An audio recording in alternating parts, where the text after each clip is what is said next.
Imagine a tool that knows everything about crypto. A search engine so smart, it uses AI to filter out the scams, the noise, the bots.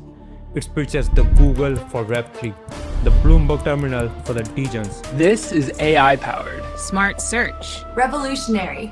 It's called Kaito, and for the last year, it's been the hottest thing in the industry. Influencers love it, VCs pours millions into it. What if I told you this noise cancelling platform is the biggest noise generator? What if the smart search isn't about finding value, it's just helping insiders to dump on you? Today we are looking at Kaito, the AI company that accidentally turned the internet into a spam dystopia and then allegedly rug pulled its own community. To understand the grift, you have to understand the product. Kaito has a metric called Mindshare. Basically, it tracks who's talking about a token. If anybody tweeting about the coin X, the Mindshare goes up. Sounds useful, right? Wrong, because Kaito decided to gamify it. They introduced YAP points. To get the points, you have to engage. To engage, you have to tweet. You have to reply. And what happens when you pay people to tweet? You don't get intelligence, you get this.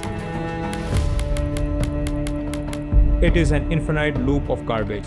Bots talking to bots, incentivized by an AI platform that claims to filter out bots. You can't make this stuff up. It's a perpetual motion of machine stupidity. But the spam is not the crime. The crime is the money. Let's rewind to Feb 20 of 2025, the day of the Kaito token airdrop. This was supposed to be a payday for community, the yappers who spend months retweeting and farming. But look at the tokenomics. Nearly half the supply was controlled by the team and the early investors. And the second the liquidity opened, the chart looked and it jumped off a cliff. The token crashed 30% in hours. Why? Because while you were farming the YAP points for pennies, insiders were unloading bags worth millions. We call this exit liquidity. They didn't build a search engine for you to find crypto gems. They built a hive machine to find buyers for their tokens. And I'm not the only one who noticed. Enter ZachXBT, the blockchain sleuth himself. In August, Zach called them out. He pointed out that Kaito's partners were claiming 1 million users. Zach's response, he basically called it a multi-level marketing scheme. Kaito partnerships are the #1 counter-signal of a project. Ouch. When the guy catches North Korean hackers says your marketing platform is a red flag, maybe you should listen. Zach argued that Kaito was not measuring real users. It was measuring YAP farmers, people who don't care about the product, only about the payout. It's infinite metrics to sell B2B contracts to gullible crypto projects.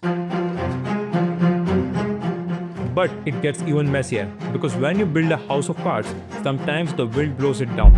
The official Kaito account gets hacked, the hackers post the wallets are drained, panic ensures, the price dumps again. And what are the hackers doing? They opened a short position right before the tweet. Now Kaito says, we got hacked, it was not us. And sure, maybe it was an external hack.